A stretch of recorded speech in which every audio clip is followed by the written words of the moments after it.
Assalamualaikum warahmatullahi wabarakatuh. Kami dari kelompok 7 akan mempresentasikan hasil analisis kami studi kelayakan bisnis yang berjudul Kyochon Korean Chicken. Sebelumnya, perkenalkan, nama saya Selviana Putri dengan NPM 3 terakhir di belakang 134. Perkenalkan, saya Vidya dengan NRP terakhir 136. Perkenalkan, saya Fania Zafira dengan NRP terakhir 139. Pertama, ada latar belakang Kyochon Korean Chicken. Nah, Kyochon Korean Chicken hadir sebagai inovasi kuliner ayam goreng khas Korea yang menawarkan cita rasa autentik dan kualitas tinggi, cocok untuk masyarakat urban yang menyukai tren kuliner Korea dan gaya hidup modern. Dengan varian rasa seperti soy garlic, gochujang, dan honey, Kyochon menjadi pilihan favorit pecinta ayam goreng. Kyochon berkomitmen pada kualitas, rasa, dan pelayanan yang baik. Selanjutnya, profil perusahaan kami, jenis usahanya yaitu usaha yang dijalankan adalah bisnis kuliner cepat saji yang berfokus pada penyajian ayam goreng khas Korea dengan cita rasa autentik dan beragam varian rasa. Nah, selanjutnya ada nama perusahaan. Nama perusahaan yang dipilih adalah Kyochon Korean Chicken. Usaha ini bergerak di bidang makanan dengan spesialis ayam goreng Korea yang populer di kalangan masyarakat urban. Selanjutnya, lokasi usaha kami berada di Jalan Tubagus Ismail, Kota Bandung. Nah, daerah ini dipilih karena merupakan kawasan strategis yang dekat dengan pusat pendidikan dan perkantoran, serta memiliki potensi pasar yang besar dari kalangan mahasiswa, pekerja, dan pecinta kuliner modern. Selanjutnya, visi misi dari produk kami yaitu Kyochon Korean Chicken adalah menjadi restoran ayam goreng Korea yang dikenal akan cita rasa autentik, kualitas tinggi, dan pelayanan terbaik. Untuk mewujudkan visi misi tersebut, Kyochon memiliki misi menyajikan ayam goreng yang lezat dan sehat, memperkenalkan budaya kuliner Korea melalui inovasi menu, memberikan pelayanan yang ramah dan cepat, serta menjalin kerjasama dengan mitra lokal guna menjaga kualitas bahan baku. Kyochon juga berencana untuk terus memperluas jangkauan usahanya di berbagai kota besar di Indonesia. Selanjutnya, kita memasuki pembahasan pasar dan pemasaran. Strategi pemasaran Kyochon Korean Chicken berfokus pada pendekatan 4P, produk, price, place, promotion. Untuk mencapai target pasar yang tepat dan membangun brand awareness secara luas. Produk, Kyochon menawarkan ayam goreng khas Korea dengan cita rasa autentik dan kualitas tinggi seperti varian saus soy garlic, gochujang, dan honey yang disesuaikan dengan selera lokal tanpa menghilangkan identitas asli Korea. Inovasi menu secara berkala juga akan dilakukan untuk menjaga daya tarik dan mendorong repeat order. Yang kedua, harga atau price. Strategi penempatan harga mengikuti konsep premium namun tetap kompetitif, menyesuaikan daya beli kelas menengah ke atas dengan menghadirkan value for money melalui porsi, kualitas, dan pelayanan.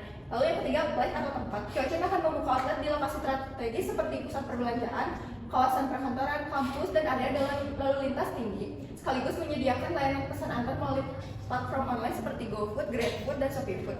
Lalu yang terakhir, promotion atau promosi. Strategi utama akan mengandalkan digital marketing dengan menggunakan media sosial seperti Instagram, WhatsApp, TikTok, dan YouTube, serta menggandeng influencer kuliner dan K-pop fans untuk meningkatkan daya tarik brand. Permintaan efektif pada Kyochon Korean Chicken yaitu menggunakan data jumlah Kelurahan Coblong 5 tahun terakhir dari 2020 hingga 2024, menggunakan metode link rasio untuk menghitung permintaan efektif. Berikut tabel jumlah penduduk 5 tahun terakhir di Kelurahan Coblong. Kita membagi kelompok usia yang terdiri dari 15 sampai 19 tahun, 20 sampai 24 tahun, 25 sampai 29 tahun, 30 sampai 34 tahun, 35 sampai 39 tahun, dan 40 tahun hingga 45 tahun. Pada tahun 2020 terdapat total keseluruhan yaitu 106.565 orang. Pada tahun 2021 terdapat jumlah keseluruhan 104.254. Pada tahun 2022 terdapat jumlah keseluruhan yaitu 104.378. Pada tahun 2023 terdapat jumlah keseluruhan yaitu 106.012. Pada tahun 2024 terdapat jumlah keseluruhan yaitu 107.136. Kita akan membahas metode link rasio. Yang pertama ada pendapatan masyarakat dibagi ke tabungan 25%, dibagi ke konsumsi 50%, dibagi ke investasi 25%, dari konsumsi dibagi ke pendidikan 10%, ke sandang 10%, ke pangan 50%, ke papan 20%, lalu ke hiburan 10%. Dari pangan dibagi ke minuman 20%, ke makanan pokok 40%, ke makanan tambahan 40%. Lalu dari makanan pokok dibagi ke nabati 40%, hewani 40%, ke biji-bijian 20%. Dari hewani dibagi ke daging babi 20%, daging sapi 20%, daging ayam 20%, ikan 20%, dan daging sapi 20%. Selanjutnya, pengukuran permintaan. Permintaan efektif 0,5 dikali 0,5 dikali 0,4 dikali 0,4 dikali 0,2 dikali jumlah data penduduk. Pada tahun 2020 jumlah data penduduk yaitu 106.564, lalu dikalikan dan hasil dari dikalikan tersebut jumlah permintaan efektif yaitu 852. Pada tahun 2021 jumlah penduduknya 104.254 dikalikan ke permintaan efektif lalu jumlahnya 834. Pada tahun 2022 jumlah penduduknya 104.378 dikalikan ke permintaan efektif lalu jumlahnya 835. Pada tahun 2023 106.012 jumlah penduduk dikalikan ke permintaan efektif lalu terdapat jumlah permintaan efektifnya yaitu 848. Dan pada tahun 2024 jumlah penduduk terdapat 107.136 dikalikan ke permintaan efektif lalu jumlahnya yaitu 857. Kemudian selanjutnya ada pengukuran permintaan dalam 5 tahun terakhir, yaitu ada 2020, 2021, 2022, 2023, dan 2024. Permintaan efektifnya total dari keseluruhannya ada 4.226. Total keseluruhan pendapatan per kapita yaitu 18.028.609. Total dari X pangkat 2 yaitu 1.767.387.681.692 dan total keseluruhan X dikali Y yaitu 15.245.776.941. Selanjutnya ada peramalan permintaan menggunakan metode regresi linear. Rumusnya B sama dengan N nya itu 5, total 5 tahun. Sigma XY 15.245.176.941 dikurang sigma X 18.028.609 dikali sigma Y 4.226 dibagi N 5 tahun dikali sigma X pangkat 2 1.767.307.681.692 dikurang sigma dalam kurung sigma X pangkat 2 yaitu 4.226. Hasilnya B sama dengan 76.225.884.705 dikurang 76.188.901.634 dibagi 8.538.408.460 dikurang 17.859.76. B sama dengan 36.983.071 dibagi 8.520.549.384. B sama dengan 0,000041853. Selanjutnya menghitung A. A sama dengan sigma Y dikurang B dikali sigma X dibagi N. A sama dengan 4.226 dikurang 0,000041853 dikali 18.028.609 dibagi 5. A sama dengan 4.226 dikurang 75,4551 dibagi 5. A sama dengan hasilnya 830,1089. Selanjutnya ada peramalan permintaan. Rumus peramalan permintaan yaitu Y sama dengan A ditambah B kali X. Y 2025 sama dengan 830,1089 ditambah dalam kurung 0,000041853 dikali 16.000. Hasilnya 830,1758. Y 2026 dikali 17.000 hasilnya 830,800. Y 2027 dikali dengan 18.000 hasilnya 830,1842. Y 2028 dikali 19.000 hasilnya 830,1084. Yang terakhir Y 2029 dikalikan dengan 20.000 hasilnya 830,1926. Selanjutnya ada perkiraan penjualan atau pre-asumsi. Pada tahun 2025 target pasar utama kami yaitu dari kelompok usia 15 tahun sampai 29 tahun dengan jumlah 51.469 orang. Kemudian kelompok usia kami ubah jumlah angkanya menjadi presentasi yang hasilnya menjadi 100%.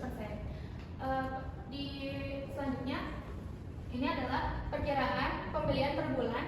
Usia 15 sampai 19 tahun itu perkiraan 15 kali membeli, usia 20 sampai 24 itu 12, usia 25 sampai 29 itu 9, usia 30 sampai 34 itu 8, usia 35 sampai 39 itu 5, dan usia 40 sampai 44 itu 3.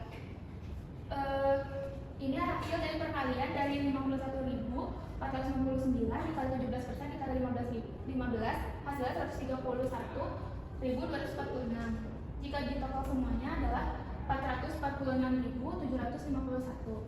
Kemudian yang di 2026 total keseluruhannya ada 434.642. Kemudian 2027 total keseluruhannya ada 434.018. Kemudian 2028 total keseluruhannya itu 456.703. Dan yang terakhir 2029 total keseluruhannya itu 475.116.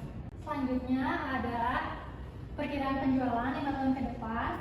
PE-nya pada tahun 2025 852, pada tahun 2026 834, pada tahun 2027 835, pada tahun 2028 848, pada tahun 2029 857. PE asumsinya pada tahun 2025 446.751, pada tahun 2026 434.642, pada tahun 2027 434.18, pada tahun 2028 456.703, pada tahun 2029 475 116.000. Penawaran itu hasil dari 90 porsi penjualan benchmark kita dikali 312 hari kerja dikali pesaingnya 4, yaitu hasilnya dari 2025 sampai 2029 112.320.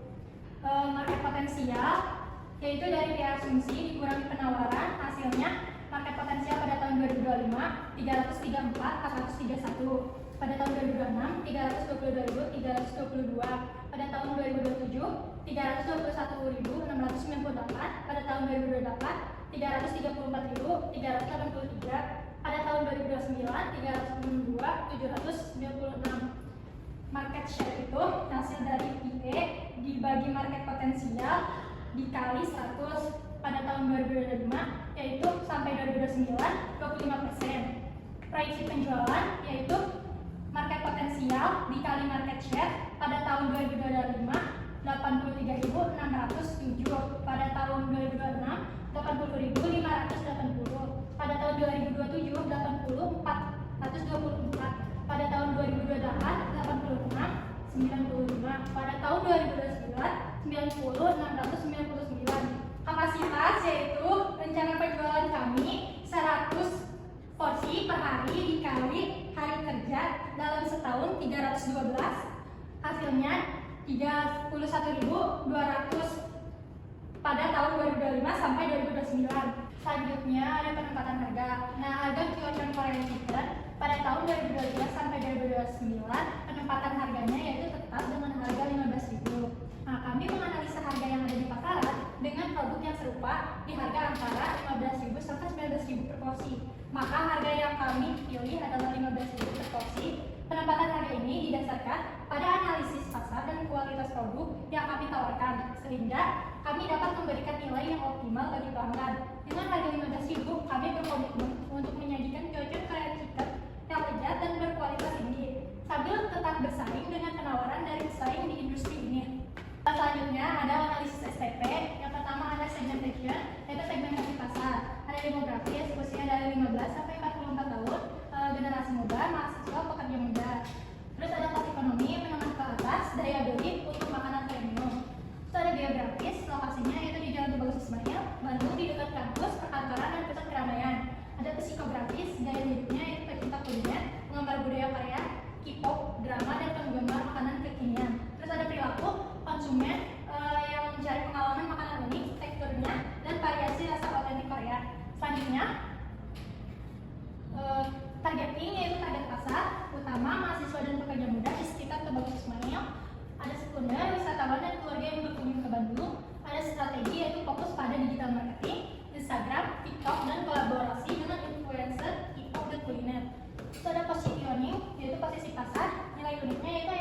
goreng Korean premium dengan metode penggorengan 2 kali, saus otentik yaitu ada saus garlic, gochujang, dan honey, dan bahan berkualitas. Pesan brandnya yaitu Kyochon Korean Chicken, cita rasa Korean otentik dengan kenyamanan ala Bandung. Pembedanya yaitu dibandingkan kompetitor, harga kompetitif 15.000 per porsi dengan kualitas premium. Pengalaman makanannya yaitu suasana restoran nyaman dan layanan cepat. Selanjutnya ada analisis STP 4P marketing mix, yaitu produk menu utamanya itu yang goreng Korea dengan variasi saus garlic, gochujang, honey. Terus variannya potongan ayam, wing, drumstick, whole chicken, dan paket lengkap dengan side dish. Keunikannya, teksturnya dari metode penggorengan 2 kali, bahan impor khas Korea yaitu gochujang, minyak wijen, pengembangan inovasi menu terbatas, sensasional untuk menjaga minat pelanggan. Price-nya strategi harga premium kompetitif dari 15.000 sampai 19.000 per porsi. Penetapan harganya berdasarkan biaya produksi, ditambah lagi keuntungan, kooperasi dengan kompetitor, terus promonya bundling, diskon hari tertentu atau loyalty program. Selanjutnya ada place atau tempat. Lokasi bisnisnya yaitu di Tubagus Ismail, aksesibilitas tinggi dekat kampus dan perkantoran. Lokasi luasnya yaitu 70 sampai 150 meter, cukup untuk dapur, kasir, dan tempat duduk. Online pesan antar via GoFood, GrabFood untuk perluasan jangkauan. Selanjutnya ada promosi digital marketing, Instagram dan TikTok, yaitu konten video proses masak, testimoni pelanggan. Selanjutnya ada kolaborasi dengan influencer K-pop atau kuliner Korea lokal. Terus ada offline, ada pembukaan outlet yaitu grand opening promo, ada sponsor event kampus atau komunitas K-pop, ada strategi khusus, ada program buy one get one untuk pelanggan pertama, ada user generate konten, ada pelanggan posting dengan hashtag khusus. Baik, selanjutnya saya akan menjelaskan penilaian aspek keuangan. Di sini ada kebutuhan dana aktiva berwujud dalam 1 tahun, yaitu ada peralatan deep fryer, kompor gas, wajan, panci, piring, spatula, penjepit ayam, sendok, pisau, talenan, timbangan digital, freezer, meja dapur, etalase display, peniris minyak, rak penyimpanan, magicom, gelas, sapu, dan pengki, kain pel, lap, ember, lampu, tempat sampah, set meja makan, banner. Dalam 1 tahun totalnya yaitu Rp9.715.000. Lalu selanjutnya ada modal tetap kerja. Biaya overhead berupa biaya listrik, air, biaya sewa tempat, biaya sampah. Total overhead tetapnya ada di Rp43.200.000. Lalu ada biaya tenaga kerja langsung, ada koki dan pelayan. Total gaji karyawan dalam 1 tahun yaitu Rp60 juta. Total modal tetap kerjanya ada di Rp103.200.000. Lalu di sini ada modal kerja variabel. Biaya bahan baku, daging ayam, tepung terigu, garam, beras, saus kedelai, gochujang, madu, minyak goreng, biji wijen, gas, air galon, lampu. Total biaya bahan baku ada di Rp212.016.000. Biaya overhead variabel plastik paper box. Total biaya overhead variabelnya ada di Rp1 juta. Total modal kerja variabel selama 1 tahun adalah Rp213.016.000. Selanjutnya kebutuhan dana. Modal tetap kerja ada di Rp103.200.000. Modal kerja variabelnya ada di Rp213.016.000. Aktivanya ada di Rp9.715.000. Total keseluruhannya adalah Rp325.931.000. Selanjutnya sumber dana. Kebutuhan dananya Rp325.931.000. Modal sendirinya ada di Rp225.931.000. Pinjamannya ada di Rp100 juta. Bunga kreditnya ada di 6%, jatuh temponya pada 4 tahun. Harga pokok produksi. Harga pokok produksi terdiri dari daging ayam, tepung terigu, garam, beras, saus kedelai, gochujang, madu, minyak goreng, biji wijen, plastik, paper box. Total bahan bakunya ada di Rp692.500. Ini totalnya terdiri dalam 1 hari produksi. Selanjutnya ada biaya tenaga kerja langsung, totalnya ada di Rp134.615. Biaya overhead pabriknya ada di Rp55.768. Biaya overhead variabelnya ada di Rp5.737. HPP totalnya yaitu ada di 888.620. Selanjutnya ada proyeksi laba rugi. Yang pertama di unit penjualan. Unit penjualan itu dari proyeksi penjualan yang sebelumnya. Unit penjualan tahun 2025 ada 83.607, 2026 80.580, 2027 80.424, 2028 86.095 dan 2029 90.699. Lalu ada penjualan. Penjualan itu hasil dari perkalian proyeksi unit penjualan dikali harga jual produk kami, yaitu 15.000. Pada tahun 2025 penjualannya ada 1.254.105.000. 2026 1.208.700.000. 2027 1.206.360.000. 2028 1.291.425.000. Dan 2029 1.360.485.000. Kemudian ada beban variabel terdiri dari biaya bahan baku. Biaya bahan baku dari 2025 sampai 2029 yaitu 212.016.000. Lalu ada biaya overhead variabel dari 2025 sampai 2029 yaitu 1 juta. Total biaya produksi variabel dari 2025 sampai 2029 yaitu 213.016.000. Kemudian ada laba kontribusi. Laba kontribusi itu penjualan dikurangi dengan total biaya produksi variabel. Hasilnya 2025 itu 1.041.889.000. 2026 995.684.000. 2027 963.344.000. 2028 1.078.409.000 dan 2029 1.147.469.000. Selanjutnya ada beban tetap. Beban tetap itu terdiri dari gaji karyawan. Gaji karyawan dari 2025 sampai 2029 yaitu 60 juta. Kemudian ada listrik dan bangunan dari 2025 sampai 2029 itu 43.200. Lalu ada penyusutan. Penyusutan dari 2025 sampai 2029 itu 2.790. Jumlah beban tetap yaitu 105.990.000 selama 5 tahun. Kemudian ada laba sebelum bunga dan pajak. Laba sebelum bunga dan pajak itu dari laba kontribusi dikurangi dengan jumlah beban tetap. Hasilnya pada tahun 2025 yaitu 935.099.000. 2026 889.694. 2027 887.354.000. 2028 972.419.000. Dan 2029 1.041.479.000. Bunga dihasilkan dari bunga peminjaman bank yaitu 5.379.711,98 pada tahun 2025.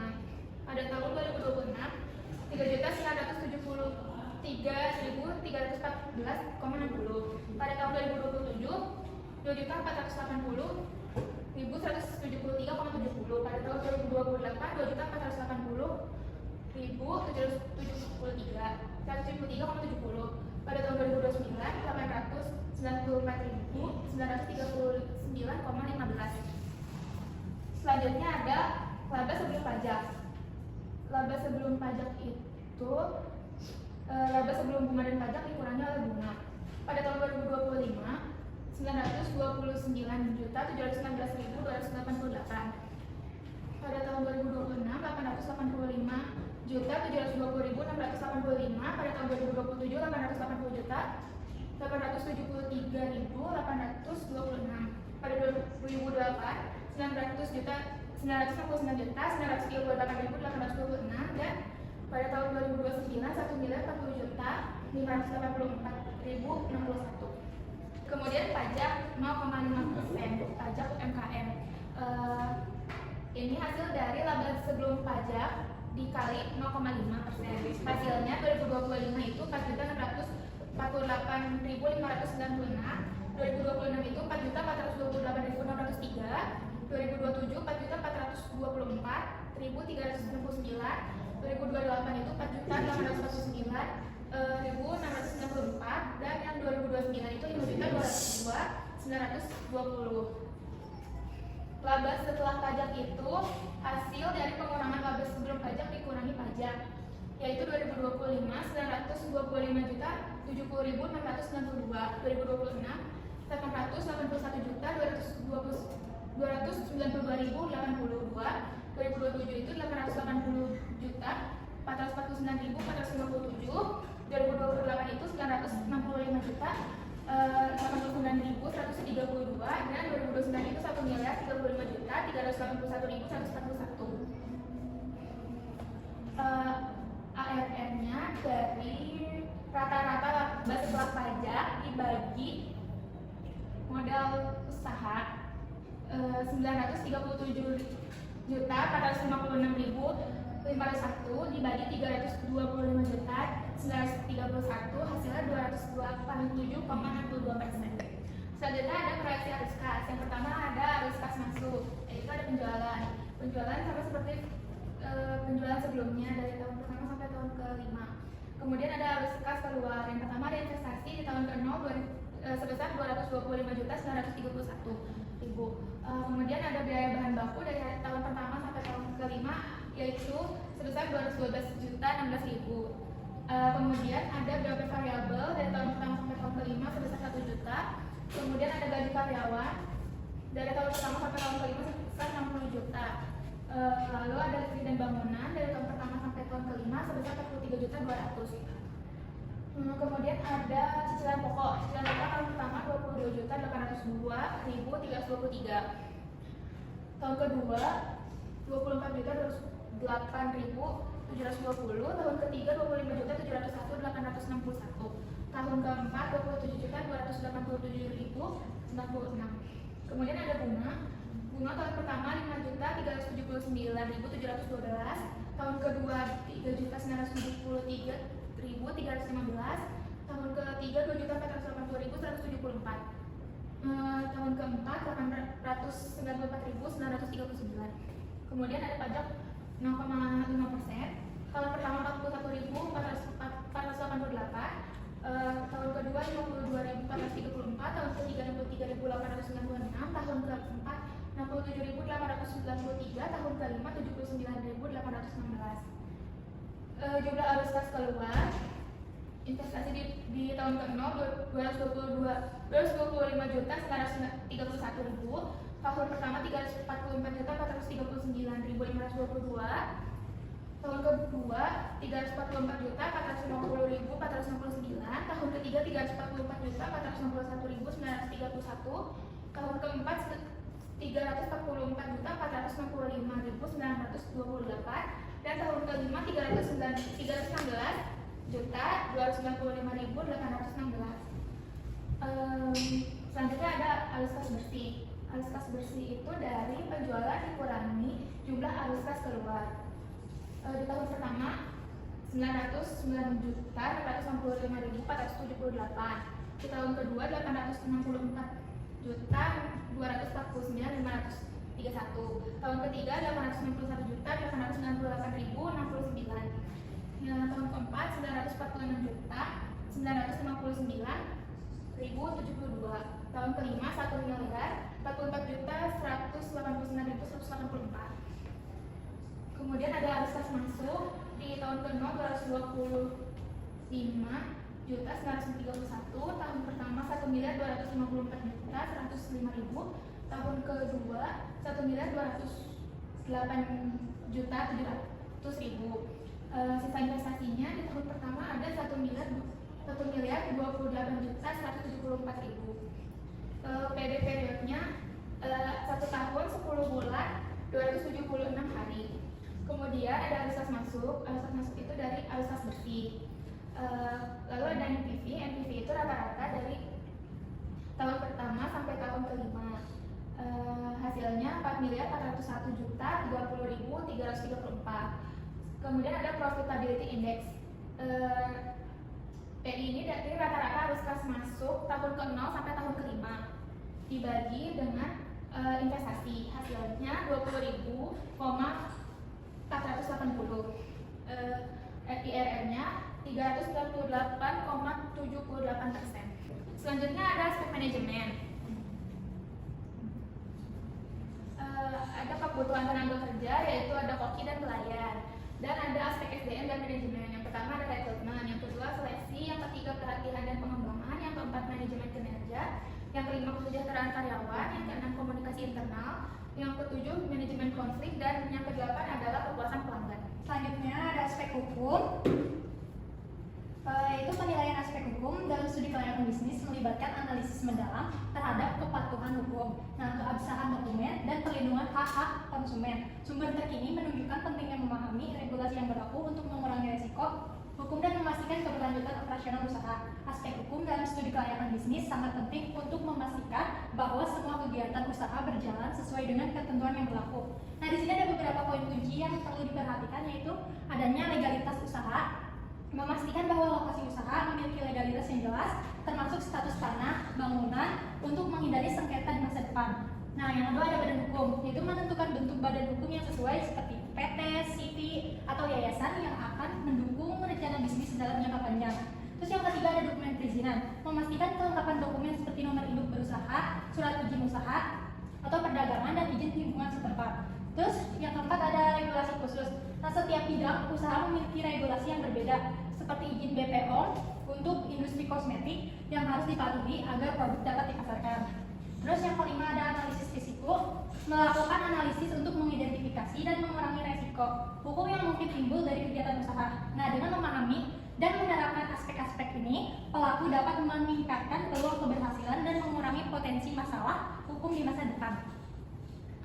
Selanjutnya ada aspek ekonomi dan sosial. Nah, aspek ekonomi itu dalam penilaian kelayakan bisnis merupakan elemen krusial yang mencakup berbagai analisis untuk menentukan potensi keberhasilan suatu usaha. Nah, yang pertama, analisis pasar dilakukan untuk memahami permintaan dan daya beli konsumen, serta tren yang dapat mempengaruhi penjualan produk layanan.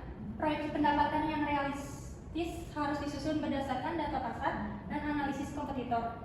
Nah, sementara estimasi biaya operasional, termasuk biaya tetap dan variabel, perlu dihitung untuk menentukan profitabilitas usaha. Terus yang kedua ada aspek sosial. Nah, aspek sosial dalam penilaian hukum dan ekonomi mencakup dampak sosial dari suatu kebijakan atau bisnis terhadap masyarakat, seperti kesejahteraan, keadilan, dan partisipasi masyarakat. Hal ini penting untuk memastikan bahwa keputusan yang diambil tidak hanya menguntungkan secara ekonomi, tetapi juga mendukung nilai-nilai sosial secara positif. Baik, selanjutnya pilihan lokasi dan tempat usaha. Yang pertama, aksesibilitas. Kelurahan Coblong memiliki akses yang baik melalui jalan utama, sehingga mudah dijangkau oleh kendaraan pribadi maupun angkutan umum. Keberadaan transportasi umum seperti angkot dan bus juga memudahkan pelanggan untuk mencapai lokasi usaha. Selain itu, kedekatannya dengan jalan tol juga memberikan kemudahan bagi pengunjung yang datang dari luar kota. Lalu yang kedua, lingkungan sekitar. Kawasan ini dikelilingi oleh berbagai fasilitas umum seperti sekolah, universitas, rumah sakit, dan pusat perbelanjaan. Keberadaan institusi pendidikan seperti Universitas Pajajaran dan ITB di dekatnya menciptakan potensi pasar yang besar, terutama di kalangan mahasiswa dan staf pengajar. Selain itu, banyaknya kafe, restoran, dan tempat hiburan di sekitar Jalan Tubagus Ismail, Kelurahan Coblong menjadikan area ini sebagai pusat aktivitas sosial yang ramai. Lalu yang ketiga, demografi.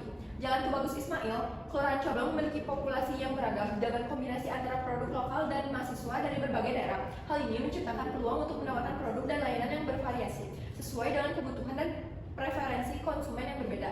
Lalu yang keempat, potensi pasar. Dengan banyaknya pengunjung yang datang ke kawasan ini, baik untuk berbelanja, bersosialisasi maupun berkuliah, potensi pasar di Jalan Tubagus Ismail, Kelurahan Coblong sangat besar. Usaha yang berfokus pada makanan dan minuman, fashion, atau layanan kreatif dapat menemukan pangsa pasar yang luas di sini. Yang kelima, lingkungan sosial dan budaya. Jalan Tubagus Ismail, Kelurahan Coblong juga dikenal dengan suasana yang dinamis dan budaya yang kaya. Berbagai acara komunitas dan festival sering diadakan di area ini yang dapat meningkatkan visibilitas usaha dan menarik lebih banyak pelanggan. Luas lahan. Untuk membuka kedai Kyochen Korean Chicken, tepatnya di kawasan Jalan Tubagus Ismail, Kelurahan Coblong, Kota Bandung, Jawa Barat, luas lahan berkisar antara 70 hingga 150 meter persegi. Luas ini cukup untuk menampung area dapur yang memadai, ruang kasir, serta tempat duduk bagi pelanggan yang ingin makan di tempat. Mengingat lokasi di Jalan Tubagus Ismail, Kelurahan Coblong yang merupakan area strategis dengan lalu lintas pejalan kaki dan kendaraan yang cukup tinggi. Kedai dengan ukuran tersebut memungkinkan pengelolaan operasional yang efisien dan kenyamanan bagi pengunjung. Selain itu, luas lahan di kisaran ini juga memudahkan pengurusan perizinan usaha di tingkat kelurahan atau kecamatan setempat. Dengan mempertimbangkan faktor lokasi, konsep, dan target pasar di kawasan Jalan Tubagus Ismail, Kelurahan Coblong, luas lahan sekitar 70 sampai 100 meter persegi menjadi pilihan yang tepat untuk membuka kedai Kyochun Korean Chicken. Kesimpulannya, berdasarkan analisis yang telah dilakukan, bisnis Kyochun Korean Chicken memiliki potensi yang cukup besar untuk berkembang di pasar kuliner Indonesia, khususnya di Kota Bandung. Produk ini menawarkan keunikan berupa cita rasa otentik Korea dengan metode penggorengan 2 kali yang menghasilkan tekstur renyah dan juicy, serta variasi saus yang menarik. Lokasi usaha di Jalan Tubagus Ismail, Kelurahan Coblong dipilih karena aksesibilitasnya yang strategis, dekat dengan pusat pendidikan dan perkantoran, serta potensi pasar yang tinggi dari kalangan mahasiswa dan masyarakat urban. Dari aspek keuangan, proyeksi laba menunjukkan tren positif dengan strategi pemasaran yang efektif. Sementara aspek teknis dan produksi telah dirancang untuk memastikan dan konsisten produk. Selain itu, aspek hukum, manajemen, serta dampak ekonomi dan sosial turut mendukung kelayakan bisnis ini. Sekian presentasi dari kelompok kami. Mohon maaf masih banyak kesalahan dan kekurangannya. Wassalamualaikum warahmatullahi wabarakatuh.